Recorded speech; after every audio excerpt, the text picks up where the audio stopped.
நான் கேட்டது, நான் அன்பார்ந்த தமிழக மக்களுக்கு இந்த மாமன்றம் மூலமாக விடுக்கின்ற ஒரு வேண்டுகோள் என்னவென்றால், தமிழக மக்களே, இன்றைக்கு நிலவுகின்ற மோசமான மின்வெட்டு நிலைமைக்கு இந்த அரசு காரணமில்லை என்பதை தெளிவாக எடுத்து சொல்லிவிட்டேன்.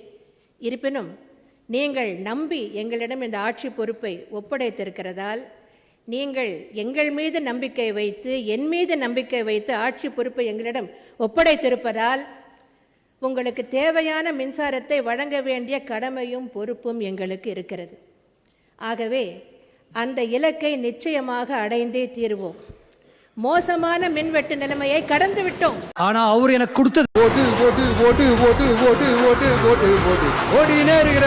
தகுதியற்றவர்களுக்கு ஒரு பெரிய பதவி கிடைத்தால் அதை அதில் எப்படி நடந்து கொள்ள வேண்டும் என்பது கூட புரியாமல் மிகவும் அருவருக்கத்தக்க வகையில் நடந்து கொண்டிருப்பதை பார்க்கும்போது, இவர்களுடன் கூட்டணி சேர்ந்து